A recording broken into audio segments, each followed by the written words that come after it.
नए साल की शुरुआत बस कुछ ही हफ्तों बाद हो जाएगी, लेकिन न्यू ईयर पर ट्रेन से अगर आपने कहीं जाने का प्लान किया था तो आपका ये सफ़र आपको भारी पड़ने वाला है, क्योंकि रेलवे ने किराए में बढ़ोतरी कर दी है।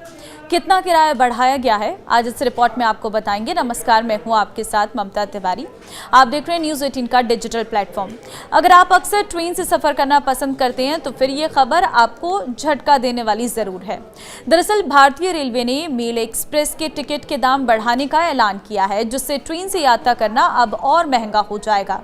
और रेलवे ने 26 दिसंबर 2025 से नया किराया सिस्टम लागू करने की घोषणा भी की है, यानी कि नए साल का भी इंतजार अभी नहीं किया गया है। सीधे 26 से ही नए दर जो हैं वो लागू हो जाएंगे। खास तौर पर ट्रेन के जरिए अगर आप लंबी दूरी का सफ़र तय करेंगे तो उन यात्रियों को अब सफ़र के लिए पैसे ज़्यादा देने पड़ेंगे।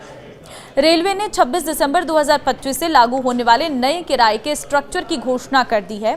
इसमें ऑर्डिनरी क्लास में 215 किलोमीटर से कम की रेल यात्रा पर कोई बोझ नहीं बढ़ाया गया है, यानी कि इसके लिए किराए में कोई भी बढ़ोतरी नहीं की गई है।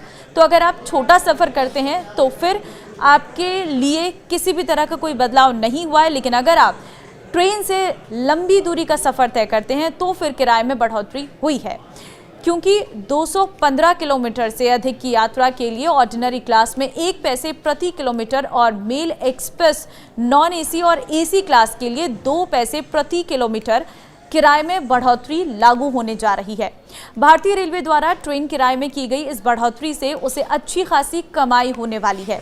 रेलवे की ओर से बताया गया है कि इस बदलाव के जरिए उसे करीब 600 करोड़ रुपए से अधिक की कमाई होने की उम्मीद है। ट्रेन टिकट प्राइस में इस चेंज के तहत अब अगर कोई यात्री 500 किलोमीटर की यात्रा नॉन एसी ट्रेन के जरिए करता है तो उसे फिलहाल मौजूदा टिकट प्राइस की तुलना में 10 रुपये अधिक देने होंगे। रेलवे ट्रेन फेयर हाइक को अगर उदाहरण के तौर पर समझते हैं तो दिल्ली से पटना की दूरी करीब 1000 किलोमीटर है और अभी तक डीबीआरटी राजधानी ट्रेन में थर्ड एसी का सफ़र करने पर यात्री किराया 2395 रुपये है, जो 26 दिसंबर 2025 से लागू होने वाली बढ़ोतरी के बाद प्रति किलोमीटर 2 पैसे बढ़ जाएगा। यानी कि इस नई बढ़ोतरी के बाद यात्री के ट्रेन टिकट में सीधे 20 रुपये का इजाफा हो जाएगा और Delhi to Patna train ticket price बढ़कर 2215 रुपये हो जाएगा। तो रेलवे ने साफ किया है कि उपनगरीय ट्रेनों और मासिक सीजन टिकट के किराए में कोई बढ़ोतरी नहीं की गई है। इससे रोजाना सफर करने वाले यात्रियों को राहत मिलेगी। इसके अलावा 215 किलोमीटर तक की साधारण श्रेणी की यात्रा का किराया भी पहले जैसा ही रहेगा। रेलवे ने कहा है कि इन श्रेणियों को इसलिए सुरक्षित रखा गया है ताकि नियमित और कम आय वाले यात्रियों पर अतिरिक्त बोझ ना पड़े। 215 किलोमीटर से अधिक दूरी की साधारण श्रेणी की यात्रा में प्रति किलोमीटर 1 पैसे बढ़ेगा, जिससे अधिकांश लंबी दूरी के यात्रियों पर असर कम होगा। मेल और एक्सप्रेस नॉन एसी ट्रेनों में प्रति किलोमीटर 2 पैसे की बढ़ोतरी होगी।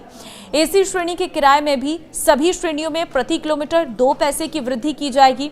ये बदलाव लंबी दूरी की यात्राओं के लिए मामूली बढ़ोतरी मानी जा रही है। तो इस बढ़े हुए किराए को लेकर आप क्या कहेंगे, मुझे कमेंट में ज़रूर बताना। देखिए, रेलवे इसलिए बार बार बढ़ोतरी करता है क्योंकि उससे रेलवे को राजस्व की प्राप्ति होती है, जिससे रेलवे में और ज़्यादा डेवलपमेंट किया जा सकता है, नई नई ट्रेन्स लाई जा सकती हैं और यात्रियों का सफ़र आसान किया जा सकता है। लेकिन इस बार हुई इस रेल किराए बढ़ोतरी को लेकर आप क्या कहेंगे, अपनी कमेंट में राय ज़रूर दें। इस वीडियो को शेयर कर दें ताकि सभी लोगों को बढ़े हुए दामों के बारे में पहले से ही जानकारी हो पाए।